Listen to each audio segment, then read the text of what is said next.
each episode, we just wanted to warn our listeners that there may be some swear words or choice language used in any one of our episodes. It's not intentional, we don't mean it to offend, but we wanted to forewarn each of our listeners. Please do enjoy. Hello, welcome to another episode of our 50 Shades of Sales podcast series. For those of you who don't know, this is where we'll be giving you a no-holds-barred and alternative view of the challenging yet rewarding life of a sales development representative. And for those of you who do know, welcome back. Now, in this episode, we're going to be taking a slightly different approach and discussing what do bosses really want to see or salespeople to have, okay? And joining me to do so, and at risk of sounding a little bit like a ring announcer, is the co-founder and CEO of durhamlane, the mastermind behind our Selling at a Higher Level methodology, the Yoda to my Skywalker, and funnily enough, the last person to hire me. It's none other than my boss, Richard Lane. How are you? Yeah, I'm very good, Luke. Thank you for that intro. Much appreciated. Yeah, I spent a little bit of time writing that intro, actually, so I hope you appreciate it. I did. So we were just discussing before this, actually, before we jumped on around salespeople, unfortunately, still get a bad rep, and I think it's probably justified in some ways, as most salespeople are actually still getting it wrong. And given that we're somewhat specialists as an organisation at helping businesses build successful sales operations, and you yourself having built a successful sales performance business on the foundation of great salespeople like myself, I figure we're probably best placed to shed some light on what bosses really want.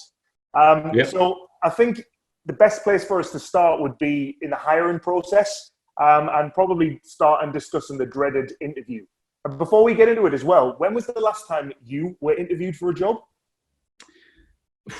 When was I last? Well, when was I last interviewed for a job? Probably about 20 years ago. I was going to try and make up an answer there about I'm interviewed every day when I'm presenting and trying to win new clients for durhamlane, but it is totally different. And I will confess that I was always absolutely terrible at interviews. Okay. So generally didn't get the job, frankly. So so there's a great start. So listen, you've done some interviews. You said that you probably haven't done it for a little while. But what are the key things or attributes that you look for in the candidate during an interview? Yeah, so so I'm lucky enough now that we've got an organization and we've got people in the business that are way better than I am at things like this. But there are, and we will focus it around the SDR, because I think that is, that's the audience that we're talking to today, but also it's where we spend most of our time, and it's where we get, I think, just the most amazing returns from the people that we hire. And in terms of what do we look for, I think it's relatively simple, Luke. We're looking for someone that has proven that they're willing to stick at things and make things happen. We're looking for the right attitude and the right aptitude. By that I mean we're looking for people that sort of seem to have a sort of confidence about them, but then they've got a CV that backs up where that's come from, if that makes sense. Yeah. And then also you want someone that has thought about what they're wearing. So do you think it's that important? It is important, right? So it's one of those things that that you can only ever create one first great impression, and so you do have to think about it. And it's quite interesting as we record this at this time when people are working digitally and remotely, and it's actually amazingly become sort of less important in some ways over digital, I think. Although I must say, I've spent 8 weeks in sort of hoodies and t-shirts, and had a big presentation to a global potential customer yesterday. I ironed a shirt and put a shirt on. How did it feel? Felt weird. But it felt like the right thing to do, so I think going back to the context of an interview, then obviously, it depends who you're interviewing, where you're interviewing at, and that should dictate how you dress, really, I think. Yeah, and it's funny you should say where you're interviewing at. I had the advantage of two of my ex-colleagues working at durhamlane before I got the interview. And I remember coming through in the car with them that day, and they said, you don't need to wear a tie. You don't need to wear a tie. They have this thing about not wearing ties. It's a little bit too formal. And I'm going, but it's an interview. I've got to wear a tie. I've got to wear a tie.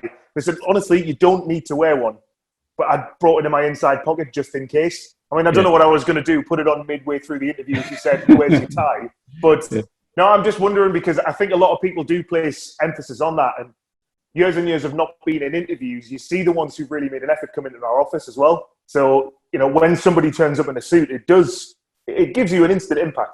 Yeah, and it doesn't have to be that, does it? So I think, and certainly now, it used to be suit, shirt and tie, and if you didn't, then you probably wouldn't even get in the door. But I think that's changed, and interesting. We're spending all of our time talking about what you're wearing, but that was only that was sort of the last thing I said, and I think you've got to be comfortable, but you've also got to think about where it is you're interviewing at. So if I'm going to interview at a SaaS software company, then I'm probably not going to wear a suit and a shirt and tie. If I'm interviewing in a bank or a financial institution, then I probably am, right? So again, and that's why I think it's important, is that the individual needs to have thought before they rock up for the interview about where they're going, why they're going there, what the culture might be like. And you can find that all out on the web before you've even got in the car, right? So so that's what it says to me. It says more about someone's takes care of themselves, has thought about the environment that they're coming into, but most importantly, hopefully it helps them to come across confidently and that they're in control of themselves, and that's a real important piece. Yeah, my friend's a barrister, living in the northeast, but still going down to London when there's a big case on, and it's still the old uniform of no brown around town. If you are seen coming into the office with a pair of brown shoes, you're going to get sent home. And he was working with a really strict old school judge as well when he first started. And he was lucky coming in that somebody was in front of him and somebody had brown shoes on and got sent back. So he quickly ran and got changed, knowing that he had another pair of shoes, just so he could actually get some time with this guy. Yeah. And I would always think as well, even when it came to bars, and I know we're sidetracking here, but if I can't get into somewhere because of what I should have on, then I don't want to come in. I don't want to come in. So it's as much about being yourself as well, I suppose, when it comes to, do you care? Do you take care of yourself? Do you look after yourself? And first impressions count for everything. But at the same time, be yourself, I suppose, when you're in an interview. Yeah, and I think that's true, isn't it? Because, if you look the part, but you aren't the part, then that will get found out really quickly. If you are the part, but you don't look the part, then you're going to have to work harder, and you've got the risk that first impression has been created. And so just do yourself a favor and think about it and dress accordingly. Mm-hmm. So during an interview as well, and I know we spent a lot of time on appearance, are there things that you would look for in the way that anybody answers a question, or the way that they would tell a story, or the way that they use figures from their last role? Is there anything in particular that you look for during an interview? Yeah, so actually, of one of the few jobs that I did get in my corporate career from a cold interview process, I remember, and I'll tell this story because I think it's really relevant. I was so I'd gone through the process, and then as a sort of final dot the I and cross the T's, I had to meet the UK, the EMEA MD, and I went there and I met him, and I was a bit concerned because he had to speak 5 languages and I spoke 1, so I was thinking, is this really going to happen? And sort of 3/4 of the way through the hour we had together, he said, "Hang on a second, aren't I supposed to be interviewing you?" And it was a really brilliant moment for me because it made me realize that, one, we'd been having a conversation. Secondly, I'd been interested to be interesting, really, because I'd been asking him questions about the business, and and I was showing that I was interested. I was showing that I was informed, and he turned that round at me, which was really, really funny at the time, and it just made me realize I had the job, right? Because he'd been sitting there for 45 minutes with me. I wasn't even an employee yet, but we were having a great conversation, and that's probably the key. What do I look for? I want to be interested, and I want to have a conversation, and I want someone to just talk to me as a person, and with the confidence, and you can only do that if you have an element of confidence, because it should be a two-way thing. If I as the interviewer am asking all the questions and you're just responding, then I've got to ask another one. It'd be like this podcast. It'd be really boring to listen to and difficult to record if you were asking and I was giving you a short reply. You were asking, I was giving you a short reply. It needs to be a two-way street, and we talk about that in our sales training all the time, don't we? So no different, really. Yeah. Okay. And things to look out for during an interview. Then there's got to be something that's on your CV that even gets you into the door. And I know that we tend not to look at somebody's experience based on sometimes them coming in with bad habits, and you can't get rid of those bad habits. And we can tend to mold people without experience into the salespeople that we want.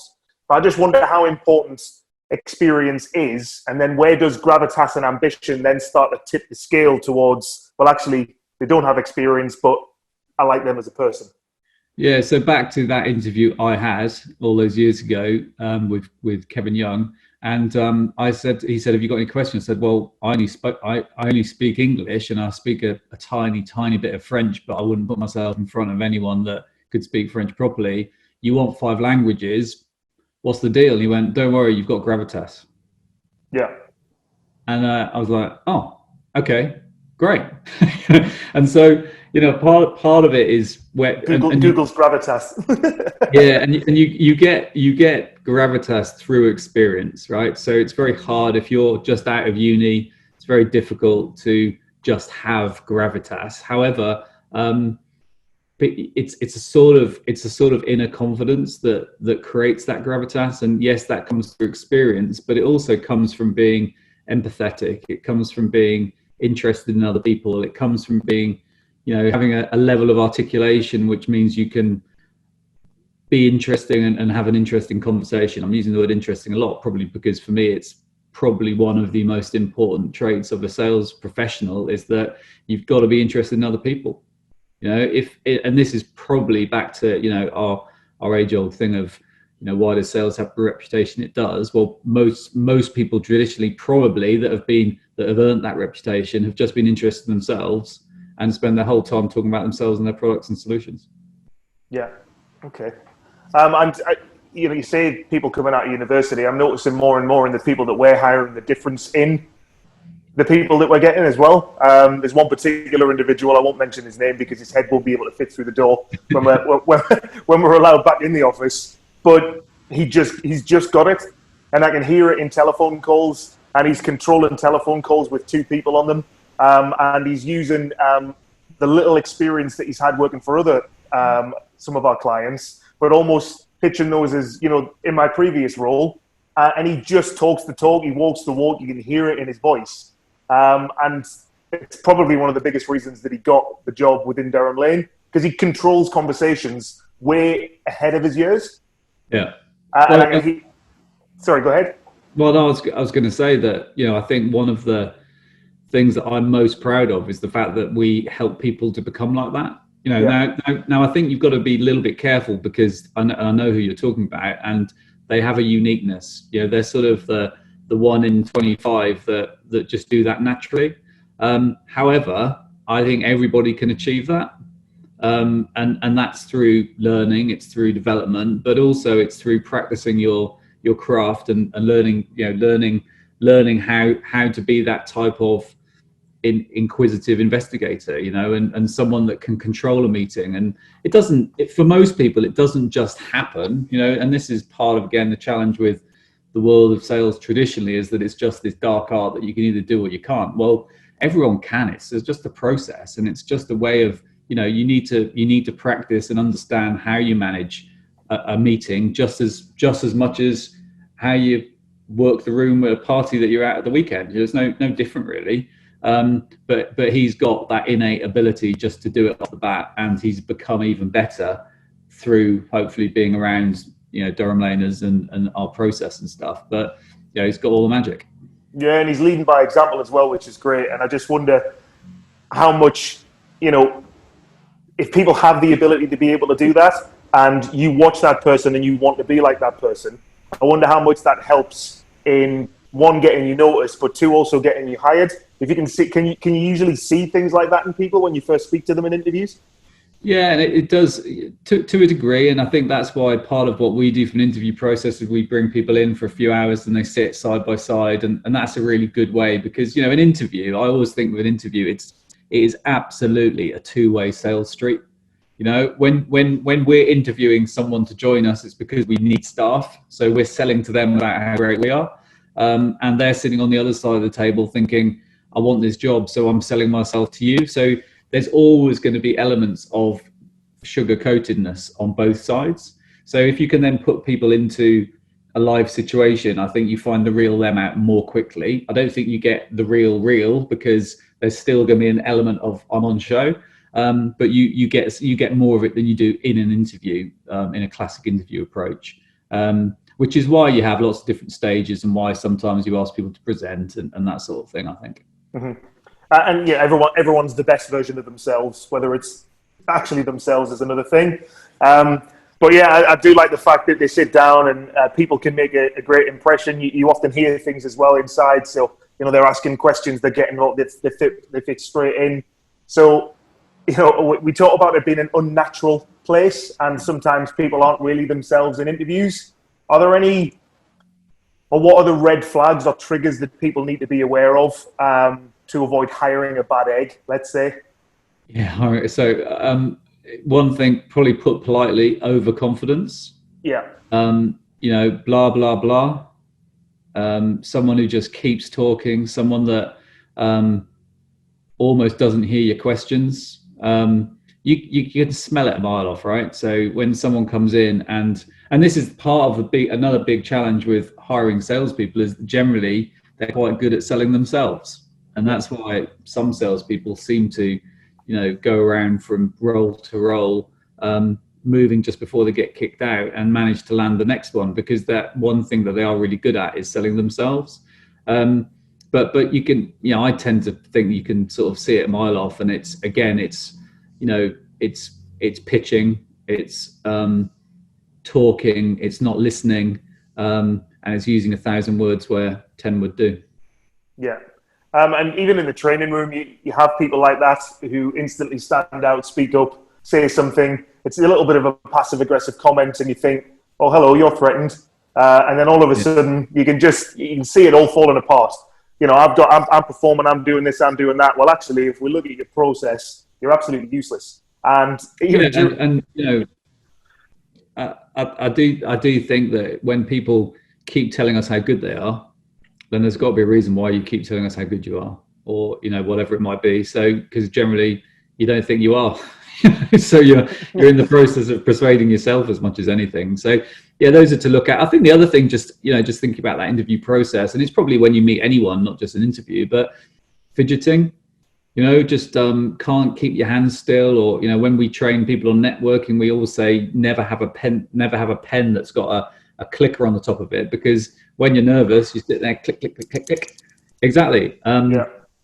So just put everything down. And again, that's part of preparation, isn't it? And so much of sales is about preparing yourself. You prepare yourself physically, you prepare yourself mentally, and you do your research. And if you've done all of that, then you should go in feeling more confident. And yes, of course, particularly early days of your career, you're going to have nerves. Well, at any stage you can have nerves, but particularly early days. So just do yourself a favor and prepare as best you can, so that you can keep those nerves under control. And you're more likely then to be listening. You're more likely to have a conversation. You're going to build rapport, and someone will think, well, I could talk to this dude all day long, so why wouldn't I hire them? Yeah. Okay. So, we've discussed a couple of things. I say a couple of things, quite a few things for salespeople to think about when they're going into interviews, for salespeople to think about, well, how do I actually advance? Can I lead by example? Do I have that gravitas that people are looking for? What do you think are the top 3 qualities that you believe make the best salespeople? I think empathy is a key one. So, what if you don't care? I get it, right? I get the empathetic side of things, but the whole sometimes at the beginning of a telephone call, I'm not the hello, how are you when I've never met you, because it's really insincere. I just think, and I know that's not empathy, but at the same time, I just think sometimes people, it's just not in their nature. Yeah. Yeah, it's a good point. So what I mean by that is, and this for me has always been something I've had forever, right? So I always, when I'm in a conversation with someone, put my feet in the shoes of the other person. I'm always thinking, what is it they're trying to achieve? So it's not like I care necessarily how you are, but I'm always thinking, how can I help you? Right. And so that's what I mean by that, is that I'm trying to project onto the other side of the conversation. So I think that is absolutely key. I think, and this comes back to effort, but I think also a top trait is someone that works until the job's done. Because actually sales, if nothing else, is just really hard work. You can be an okay performer with very little intelligence, very little knowledge, but lots of energy and hunger and willingness to get it done. So actually, if you can be mediocre just by working hard, I think, in sales. If you're smart and you work hard, then the world, the world is your oyster, as it were. So I think, that ability to sort of think about the other side, that the determination to work hard and to achieve, and then the ability to listen and to ask great questions, and I come from I'm fascinated by consultative and solution selling, and it's all value based, and selling at a high level is a value based methodology. So I'm not saying it's the only one, and I'm not saying it's the only one that is right, but if you can pick up the phone to someone and to mantra one with business fit, business value, long-term relationships in mind, then you're probably going to have a better call. But you have to be sort of interested. I've used that word about 50 times so far on this, but if you are playing podcast bingo, but it's, that for me is key. And I think that's what differentiates us from other sales organizations as well. Yeah, you mentioned the hard working side of things as well.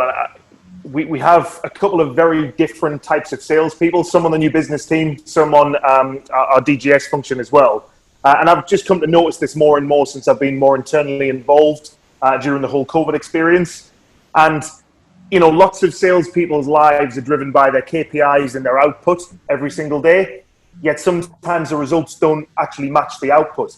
So yes, there's the hard working side of things, but I like your point that you go back to if you're smart and you're hard working, knowing where to actually channel the hard work to, that's something that I think a lot of people don't quite understand. Because I could quite happily make 120 calls per day. Well, I say happily, I wouldn't do that now. But it's all about where those 120 calls are going to get you. I'd rather a salesperson who's thought about what they're doing before they picked up the telephone and makes 40 to 50 calls a day, gets 15 to 20 connections out of that, but knows exactly where to take the conversation when they're there. Yeah, 100%. And I think, again, that's what differentiates us. It's why our industry has a bit of a bad name, probably, because the majority just, smile and dial. It's, just here's a list. I'm just going to call them. Hey, are you interested in what? Oh, I'm not sure. Let me just check my notes. And so, business fit, business value. If you're going in, having done even 90 seconds, 60 seconds even of research about that company, or had it, even if you've just had a think before you dial the number, I wonder how we could help these guys. You're going to go in with a slightly different mindset than if you're just dialing a number off a sheet. So yeah, we're and that excites us when we get those projects where we're able to prove that way of working really does generate results. Then those are the best ones. I mean, it sounds so simple, but it's because it is. There are some, there are fundamental, there are fundamental rules to follow. But you tell people what to do sometimes, and then they go, well, how do you actually do that, right? How did you just come up with that question in your head? Well, I actually thought about what I was going to say, right? And I thought about the particular person, and actually I created a question based around what they've just responded on. Yeah, but how do you do that? Well, it's just through practice. So what I'd always encourage salespeople to do as well is ask for help, because I'm finding it more and more, even though they know that I'm just at the end of the line or just on the other side of Microsoft Teams now, people are still doing their own thing because they're afraid to ask, right? 70% of what we learn is done by doing it on the job. You're not going to learn anything if you're doing it wrong in the first place. You're going to learn that you're not very good at what you're doing pretty quick, right? And people need to come to me because they've got an idea of what a conversation should sound like or what an email should sound like, but it's rubbish when I get it, right? I'm not going to beat around the bush, and everything needs changing. You know, there's a message in there that they've gotten right, but it just hasn't come out properly either on the paper or, you know, it hasn't come out verbally. So people have got to ask for help. Yeah, and that's, you know, it's funny, isn't it? We're just funny as humans, the fact that we don't like to ask for help, because how else are you supposed to get better? You know, and there's got to be something deep in our psychology that says, well, actually, if I ask for help, it means I'm showing weakness, which, you know, is frankly total bullshit. Yeah. And you know, I always say to people, I can see the revenue uptick in our business when we introduced the 70-20-10 model, because that learning on the job, really building coaching deeply into our business, it just makes a massive difference, particularly for people, you know, who haven't been maybe used to working in different ways. It's particularly exciting and beneficial for them. But you know, why would, and I've, you know, I guess this is another thing, just sort of thinking about my career, and I've never been afraid to ask for help. I always say I've had good antennae for finding people that can help me. And you know, and I joined, as you know, I've told you this story hundreds of times, but you know, I joined an organization, my first proper sales job, and I was the first person in the history of that company to get put on a one-day telesales course, which I begged and pleaded for. And guess what? We were an IT technical training company. And I was the first person ever to do a non-technical training course. Because guess what? I thought I could be better than I was. I thought I'm making this up. It's okay. I'm doing all right. I was a telemarketing executive or whatever. And I thought, there's something here, I can do it, but actually I would love to know how to do it properly. And that was, you know, I fought to go on that one-day course. I don't think it's that one-day course that made me got me to where I got to, but it definitely was one of those moments. But I've always been very good at finding people that I learned from. Yeah. Can you remember anything from that one-day course? Yeah, I was on the course. It was an open course, and I was on it, and there was a girl on there who sold she sold the hooks that supermarkets hang plastic bags from.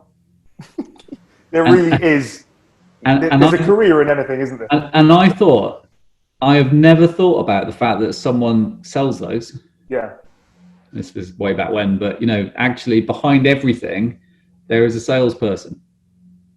And it took that, you know, I sat there and thought, wow, that I'd never considered that someone that makes those boxes or those hangers that you put a bunch of bags in, someone makes those and probably earns decent salary by selling them to the supermarket. It was just blew my mind. It's that sort of proactivity as well. I mean, I don't like being shit at stuff. There's no point in taking part if you're not actually adding anything to it. I remember my first ever driving lesson. I thought, well, I can't be that bad again. I have to get better every single time that I do this. And I suppose, you know, if salespeople had that mindset, I want to get better after every single call that I make, then you're moving in the right direction. So never be afraid to stop learning. I remember Alison, an ex-colleague, she always used to say, instead of ABC, always be closing. Hers was ABL, always be learning. You know, if I've gotten to a point in my life where I'm just, that's it. I've learned what I need to learn. I am who I am. I should be okay, right? And salespeople do the same. They put their head down and do the same things that they've always done. And I wonder how many salespeople there are out there that would love some sales training, but just haven't dared to ask. Yeah, totally. Or even have asked and have been told, no, you don't need it, you know, or too afraid to ask because they think their boss is going to think they're not good enough. I mean, I have a rule personally where, you know, you learn something every day. You learn something from every interaction. I would say to people, there's no such thing as a wasted call or a wasted meeting because, you know, it will come back to pay you at some point. But, you know, you've got to keep interested and, oh God, that's that word again. different context, but the same word. You should always be learning, and that's the great thing about. I mean, that's the amazing thing about sales is the fact that even though if you're doing an SDR role, you might feel like you do the same thing every day. You're speaking to different people every day. You should be having different conversations every day. You'll be receiving and sending different emails slightly every day, and you should always be learning something. There shouldn't be a day goes past when you think, well, I learned nothing today. Yeah. And I like those little moments, and I try and tell people to look out for them. And you'll have had these moments sometimes where, you might have been stood in front of a group of people and someone's asked you a question, and instantly you think, well, I don't know the answer to that. But somehow you've managed to talk your way out and come across like this fountain of knowledge and say, has that answered your question? And they go, yes, thank you very much. I often tell people to look out for those moments when they get off a call and they go, how on earth did I just do that? Because that somewhere along the line is something that you've learned, so it becomes natural when you've done it. Yeah. And I always tell people that if you're having a bad day, which there are lots of those in sales, look out for those moments where you've actually surprised yourself coming off a call going, don't know where that came from. Because for me, that shows that you definitely are learning. And then if you did it this time and you remember it, you'll do it next time. And you'll handle that situation way, way, way, way better. Yeah, and it's like everything, isn't it, Luke? I mean, I always, I tend to bring everything back to music and guitars. But I remember as a 17-year-old, I've been playing guitar for a couple of years. There was this guitar solo by my favorite guitarist at the time, and I thought, will I ever be able to play that? and I think I said it out loud, and my roommate said no. and about 3 months later, I was playing it, and I'd forgotten that conversation, and they came in and said, "Oh my God, do you remember that conversation 3 months ago? You're doing it." And clearly, I in my head, I think it sounded exactly the same. It won't have done. But actually what happens is you have all these little iterations of, little moments that build and build and build. And you don't see it happening because it's so incremental. But you're making huge strides. But because you're in it, you don't see it. And that's why the role, your role in our business is so important, because you're able to see it and you can point it out to people and they go, oh, right, yeah. And so that sort of those learning moments are really, really important, because we often spend our time thinking, I wish I could, or why aren't I better at this? And actually, you're getting better all the time if you're working smart and working hard. So do more of it, but also remember to look back every now and again and think about what you are achieving. Yeah, and you mentioned that pointing things out. I often leave little notes and tags in the system that we use around great use of an objection handling technique around feel, felt, found. Not quite sure you actually knew you were doing it, and I'll actually write that. And I'll ask the question all the time, did you realize you were doing that? Oh, actually, no, I didn't. But it's there. Yeah. Somehow that it's there. And it's funny you should say about musical instruments. I remember having my first ever drum lesson, and you'll go in 4s, 6s, 8s, 16s. Very kind of basic things that you learn. I never learned to read the music. But, he who feels it knows it straight away. But I remember being shown this beat first time and thinking, I need 8 limbs to be able to do that. Where does that stick go? How does that go across? And how are you hitting that? And where do you know when to hit the cymbal? And all of a sudden, bang, it works. And I remember that penny drop moment. And I suppose it's when you have that excellent sales call, or you have that moment where you think, don't know how I did that. Then, yeah, definitely always as a salesperson, continue to learn. Jake would often, when we said about, we need to spend our time actually selling sometimes to a candidate as much as they're selling to us. I always remember Jake saying from interviews that I was involved with was there isn't a day that I don't come into work, right, and learn something new while working at Durham Lane. Yeah. Partly because you heap loads of pressure on him from day one, but, he won't mind me saying that. But, he's forever learning. So the quest to become the perfect salespeople, unfortunately, is a never-ending journey, because I don't think that there is one. Yeah. Other than yourself, of course, Richard. No, you can edit that bit out. I don't know. People might find it interesting. But But yeah, Well, so look, there are loads. I regularly screw up sales calls. And we all do, because I have this other little rule that if you never trip up, you're not trying to run fast enough. If you never fail, then you're not pushing yourself. So we're probably a long way from the person listening to this just before they go to an interview. But my advice would be, go for it. If you never push yourself out of your comfort zone, then actually you don't learn. And that's the other thing we haven't really talked about, but we should, is that you have to, and this is classic for SDRs in the work you're doing on the phone, whatever, is that you have to go for it. You have to push yourself. And if it goes wrong, it doesn't matter. As long as it doesn't go wrong twice in the same reason, that's fine. I don't mind anyone making a mistake as long as they learn from it and don't do it again. That's the key, isn't it? And that should be everyone's mantra, really, is that I try stuff.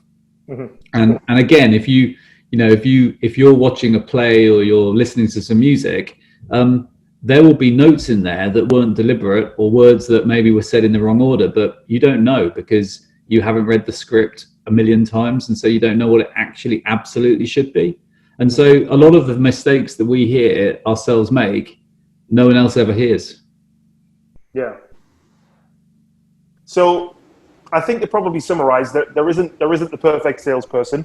I don't think there's a secret formula to the perfect salesperson that everybody wants, because I think it's a little bit like art. It's subjective to the person that you're looking for. You might 100% need somebody who has 10 years worth of experience doing X, right? So you're probably going to look for experience over ambition. But if we're looking and, directing this conversation towards SDRs, then, go for it. Yeah, I suppose that's probably the best advice. The person who's hiring, probably, they'll be different every single time. But if you take some of this advice on board and be yourself at all times, then I think you're well on your way to success. And you mentioned as well, just go for it. Do you think salespeople need to make a noise, as in, look, I'm making mistakes, look, I'm trying, or do you think just the results will speak for themselves? Do you mean with their colleagues and their managers, or? Yeah, so mainly with managers, because it's what do bosses look for in their salespeople? Do salespeople need to be doing anything to get noticed? I think you act like you want to be, or act like you want to become. So if you want to build a career, then get interest in the business that you're wanting to build a career with. So ask questions about it. Go and find people out.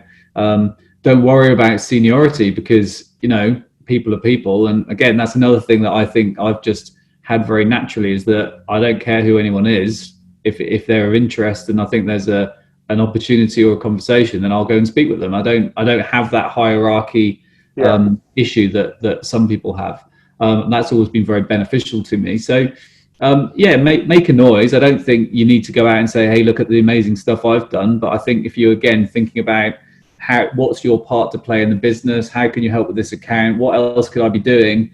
I think people sometimes think they're in a role and they're in a box and therefore can't go outside of the box. But actually, as a business owner, there's nothing that we like more than people coming to us and saying, we've got this idea, or I think I can do this, and I think I can help with this. And I think Lee and I have a good track record of empowering people that are like that.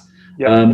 And a lot of ideas come from the people doing the job, right? So more of that, the better, I think. Okay, fantastic. So I think that's probably a good place to end it.